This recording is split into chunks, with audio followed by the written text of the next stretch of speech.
confié. Il me dit, pasteur, si je trouve une chose qui ne va pas, je te dirai. Et moi, j'aime des gens pareils.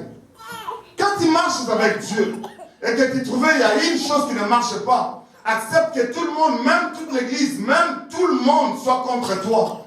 Dis-le clairement que ce qui s'est fait ici, ce n'est pas de Dieu. Alléluia. N'aie pas faire des choses.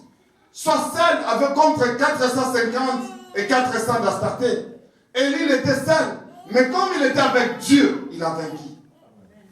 Des fois, les gens ne peuvent pas vous croire, mais quand vous savez que vous êtes dans la vérité, restez dans la vérité, ne cherchez pas la popularité. On accepte tout, pourquoi? Parce qu'on accepte la popularité. Et quand on accepte la popularité, on veut être tout le monde. Et quand on veut être comme tout le monde, on se dissout, on devient la copie. Or, si on était différent des autres, on peut attirer d'autres personnes vers nous. Alléluia. Amen. Alors la Bible dit, au verset 14, pour aller un peu plus rapidement, la Bible dit, mais. La première des choses, il se présente ce qu'il est. La deuxième des choses, il donne les éloges de ce que cette église avait. Alléluia. Amen. Ils avaient la foi, quels que soient les combats dans leur vie, ils avaient la foi. Ils ont retenu la foi. Ils ont accepté d'être seuls contre tous. Mais après, j'avais dit, la troisième des choses pour comprendre les lettres, tu vas voir les avertissements que le Saint-Esprit donne à l'église. Alors tu regardes les avertissements, tu dis, les éloges qu'il a donnés, je vais me comporter comme cette église. Les avertissements, je veux faire de miens et ne pas tomber comme cette église. Pourquoi? Parce qu'il ne s'agit pas de cette église-là, il s'agit de la montagne de la restauration aujourd'hui. Il s'agit de toi, parce que l'église de Pergame, c'est toi. Alléluia. Amen. Et moi, je ne suis que l'ange de l'Éternel qui te parle. Amen. Il dit, mais j'ai quelque chose contre toi. Là, l'église commence à connaître quelques reproches. C'est que tu as laissé, tu as là des gens attachés à la doctrine de Balaam, qui enseigne à Balak de mettre une pierre d'achoppement devant les fils d'Israël pour qu'ils mangeassent des viandes sacrifiées aux idoles et qu'ils livrassent à l'impudicité. Alléluia. Amen. Dieu commence à reprocher à cette église une chose. Et cet esprit-là se manifeste jusqu'à aujourd'hui. J'avais dit la fois dernière, le diable ne peut jamais te tuer. Tu ne crois pas ce que je dis? Les sorciers de ta famille ne peuvent jamais te vaincre. Les liens de coutume et les liens de ta famille ne peuvent jamais t'assommer si Dieu t'a prévu pour être élevé. Alléluia. Même si les gens de cette ville s'unissent pour détruire ta vie, mettre les médias en place, l'argent en place, ils ne te vaincront pas parce que tu as Dieu. Alléluia. Même si le diable s'arrangeait de quelle manière, s'il prend la forme de Goliath, tu deviendras David. Amen. Alléluia. S'il prend la forme de Pharaon, tu vas devenir Moïse. Amen. Il ne saura pas te vaincre. Amen. Alléluia. Amen. Israël a vu beaucoup de choses. Il commence à venir. Balak a remarqué que non, ce peuple est puissant et grand. Et les gens qui sont tout autour de toi, ils savent que tu es puissant et tu ne peux pas être vaincu. Amen. Il appelle Balaam un prophète de Dieu. Il lui donne l'argent afin qu'il puisse maudire le peuple de Dieu. À cause de l'argent, il y a les hommes de Dieu aujourd'hui qui font ce qu'ils ne devaient pas faire. Accepter ce qu'ils ne devaient pas accepter et aller là où ils ne devaient pas aller. L'argent, ce n'est pas une bonne chose. Un bon maître, mais un mauvais serviteur. Mais on a besoin de l'argent pour se servir de l'argent. Alléluia. Alors, il y a une chose qui est très importante ici qui nous parle, c'est quoi? Il dit, ce que j'ai contre toi, c'est qu'il y a des gens attachés à la doctrine de Balaam. Je vais vous expliquer un petit peu sur la doctrine de Balaam. C'est quoi la doctrine de Balaam? Balaam est venu, il a regardé Israël. Il a regardé au nord, au sud, à l'est et à l'ouest. Il est revenu, il a dit à Balak, je ne peux pas maudire ce peuple. Même la divination, même la magie, même la sorcellerie ne peut pas vaincre ce peuple. Le mer ne peut pas les avaler. Le feu ne peut pas les consumer. Même si on les mettait dans la fournaise ardente, ils ne peuvent pas être brûlés. Même si on les mettait dans la fosse au lion, ils ne peuvent pas être mangés. Parce que Dieu est avec eux et les protège. Vous voyez comment on est? Invincible. Alléluia. Amen. Maintenant, qu'est-ce que Balaam va dire? Il dit, maintenant, il y a une chose que moi je vais te dire. Ce peuple, avec toute la sorcellerie qu'il y a dans la vie, tu ne le vaincras pas. Mais si tu vas le vaincre, il faut faire une chose. Il faut les rendre ennemis à leur propre Dieu. C'est ça la doctrine de Balaam.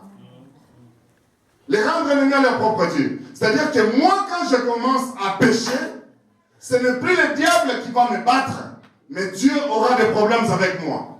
Mes prières ne seront pas écoutées, car la Bible dit, la main de l'Éternel n'est pas courte pour sauver, ni même son oreille est trop dure pour entendre. Qu'est-ce qui met une séparation entre nous avec Dieu? Ce sont nos péchés. Alors le diable sait. Balaam, il dit, ce que tu dois faire une fête. Invitez-les, comme ça quand ils seront invités, ils vont manger, ils vont prendre les femmes, parce que Dieu avait dit, tu ne vas pas prendre les femmes cananéennes. Ils vont prendre les femmes, ils vont se comporter comme nous. Et quand ils vont se comporter comme nous, ils seront ennemis à leur Dieu. Alléluia. J'aime les conventions, et j'aime la télévision, j'aime l'Internet. Mais l'Église aujourd'hui est détruite à cause des conventions, à cause de l'Internet, à cause des télévisions. Si vous ne savez pas juger les choses avec l'Esprit de Dieu, on sera tous de la même manière. Amen. Les États-Unis, ce n'est pas la référence de l'Église. Alléluia. Amen. Non plus le Congo. Quelle que soit la grandeur du pasteur, tu dois avoir ta référence dans la Bible. Amen. Pour t'amuser ce que tu es en train de voir. Amen. Alléluia. Amen. Ça vient d'où cette histoire d'avoir des Louis XIV dans l'Église, par exemple? Parce qu'on a vu quelque part que les gens se mettent sur Louis XIV. Si je me mettais sur une chaise pareille, je ne serais plus pasteur. Je ne serais plus honoré. Est-ce que la chaise me donne un autre pouvoir? Alléluia. Amen. On peut déclarer l'humilité tout en étant un grand orgueil dans sa tête. Alléluia. Amen. Ça fait quoi cette histoire de prêcher avec les gens tout autour de nous, comme si on attendait quelqu'un qui va nous tuer dans une église? Parce qu'on a vu un Nigérien faire ça, on a vu un Américain faire ça, on les fait. Et les gens commencent à trouver que c'est légal. Frère, à force de voir les choses, même si c'était sales, on les accepte. Aujourd'hui, voir une femme nue sur les panneaux, ça ne dérange pas. Dans les temps, même en sous-vêtements, c'était un problème. Parce qu'on a trop vu, ça est devenu normal. Alléluia. Il y a des choses que l'Église adopte aujourd'hui, c'est ce qu'on appelle la doctrine de Balaam. On a fait trop de fêtes, on a fait trop de mariages avec les gens, on a écouté n'importe quoi, et on se comporte maintenant comme ces gens. Alors, à cette époque-là, Dieu n'est même plus dans l'Église. Pourquoi dans chaque église, il y a un roi et une reine qui est déjà dans l'église? Et Dieu n'est plus roi. Dieu n'a plus sa place. Alléluia. C'est ça la doctrine de Balaam. Mais ce peuple, avec nous, qu'on ait des fêtes, ce que nous faisons, et vous avez remarqué, vous partez dans une église à une autre, c'est la même chose. Et des fois, même le message, c'est la même chose. Il y a des familles ici, il y a des familles là-bas. Des mots de nuit, mari de nuit ici. Partout. Pourquoi? Parce que c'est ceux qui répondent pendant ces temps-ci. Donc pour que les gens viennent, qu'est-ce qu'il faut faire? Mari de nuit, femme de nuit, lien de famille. Vous comprenez? On se comporte en se copiant. Pourquoi? Parce qu'on a été dans une convention, les gens ont répondu. Ce n'est pas parce que les gens répondent dans une réunion que Dieu est là. Alléluia. Amen. On doit tamiser les choses, savoir avoir la vraie foi. Ils se sont mélangés tellement et ils ont copié les habitudes. Tout pasteur maintenant essaie de copier. Frère, T.D. Jakes, avec la quantité de membres qu'il a, avec les finances que les gens ont, sa vie ne peut pas être comme ma vie. Je ne suis pas si bête pour avoir cette tête-là. Sinon, je serais un moribond. T.D. Jakes a suffisamment de l'argent pour avoir une limousine avec lui. Il a suffisamment de l'argent pour se payer quelqu'un qui paie, qui tient sa Bible. Mais aujourd'hui, on s'est servi de nos frères en Christ, de nos sœurs en Christ, comme des domestiques, pas des serviteurs. Et on a des prédications taillées pour que les gens nous obéissent et qu'on monte sur eux. Et ça, l'Église, on trouve ça normal. Amen. C'est ça la doctrine de Balaam. Et la Bible continue à nous dire une chose qui est très importante. Elle dit, de même temps aussi, il y a des gens attachés pareillement à la doctrine de Nicolaïte. La doctrine de Nicolaïte, c'est ce que je venais à peine de dire. Elle est un peu différente des doctrines de Balaam. La doctrine de Nicolaïte, c'est la doctrine des gens qui arrivent, c'est-à-dire que moi, je suis le plus saint quand on venait dans l'église catholique. Le Saint-Père, c'est lui qui voit Dieu, et vous autres, vous venez par moi. Un seul a créé des églises où L'Esprit de Dieu ne fonctionne pas. Les frères ne peuvent pas me contredire. Quelques-uns d'entre vous avez connu le Seigneur depuis très longtemps. N'est-ce pas, maman Néné? Depuis que Kinshasa tu priais, non? Non, on prie à cette époque-là, on reste dans une salle d'intercession, dans un culte pareil. On prie.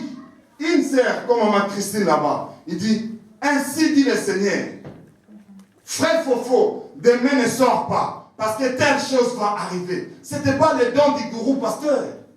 La prophétie ne nous déplaçait pas d'une église à une autre église, parce que c'était le don que les frères et sœurs avaient dans l'église.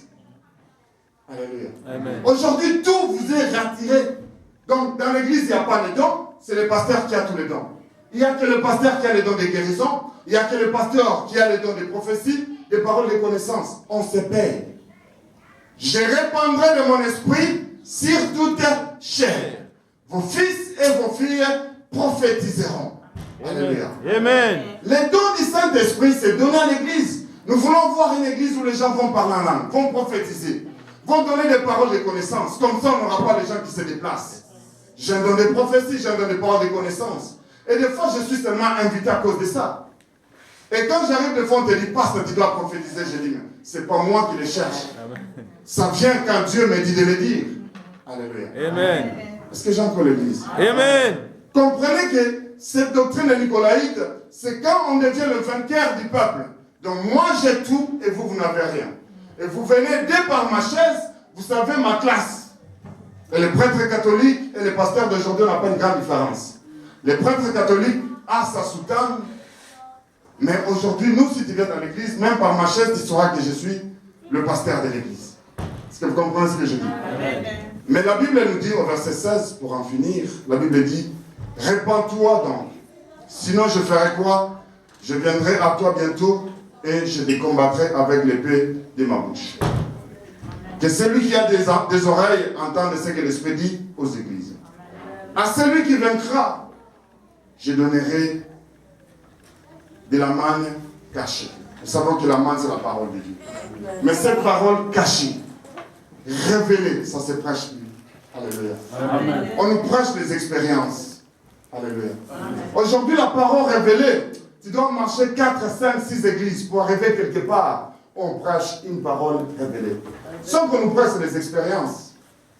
Il y a même des églises où on peut venir ici. Vous aimez Satan, je n'ai pas de problème avec ça. Mais sincèrement, moi je ne reste jamais, même pas 2 minutes devant ces choses. Elle était morte, elle est ressuscitée, elle donne un témoignage. Je n'ai pas besoin d'elle. Pour croire en Jésus-Christ. Alléluia. Amen. Les mauvais riches, avec Lazare le pauvre, ils se sont trouvés devant Abraham.